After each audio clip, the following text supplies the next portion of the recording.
I think Brendan Carr is a really interesting figure, like you just said.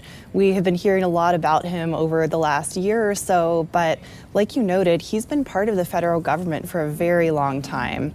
I think what surprised me the most in sitting down with him for more than 2 hours of conversations over the last few months is that he is so soft-spoken in person, and it is in such a great contrast to the persona that he kind of wields on the internet or wields a little more publicly. So there's sort of this dichotomy of he is a quiet, soft-spoken, very measured lawyer by trade, but he's been able to step into this role in the Trump administration as this prime MAGA flamethrower, and I think that's gotten the president's attention.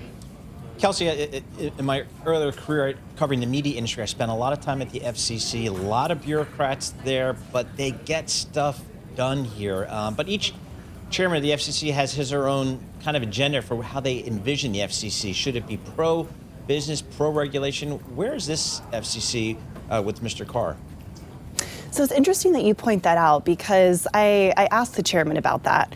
You know, is media one of your top priorities? And while it has consumed the most oxygen, perhaps in Washington recently, that is not the thing that he sees as being most important to his chairmanship. I think it's something that does get the president's attention, but what Carr told me is that he is really focused on the mobile space economy. He's really excited about kind of clearing the way for some of these big satellite constellation launches so that mobile carriers can provide more coverage from space to fill in those gaps. So I think that's something that he's really excited about, but it's something that gets a little bit less airtime. I think one thing that bewilders a lot of people is he seems to have come from out of nowhere to become such a vocal and outspoken person on behalf of the administration, on behalf of the president, maybe to get his attention, maybe something more. And you dug into his background. He was a big sports fan growing up, and you point out that he was kind of a malleable sports fan. Walk us through what that has meant for his career.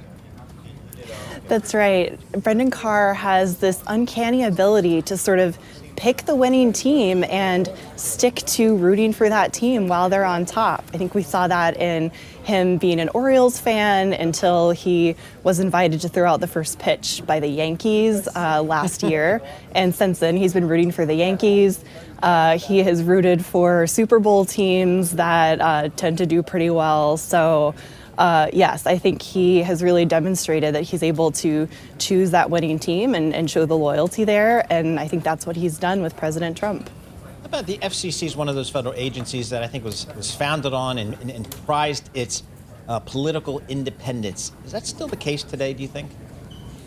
According to Chairman Carr, no. There's been sort of this shift in interpretation in how independent agencies operate and whether they serve at the will of the president or whether they are appointed by Congress and can serve in an independent capacity.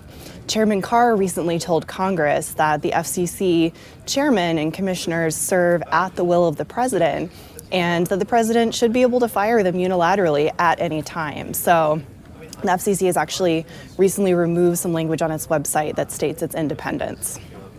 He's been at the FCC for a long time after graduating from law school. Now he's the head of the FCC. Do we have a sense of what he wants to do next? How is he going to cash in his political chips? I asked him about that, and he told me he is just trying to hit the ground running, keep doing what he sees as the best job possible, kind of maximizing this position and platform that he's been given. He, so far has really been an FCC lifer.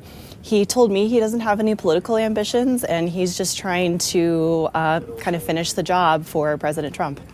Kelsey, in your reporting, have you seen anything of how the president feels about Mr. Carr? Has he made any statements about the FCC or Brendan Carr?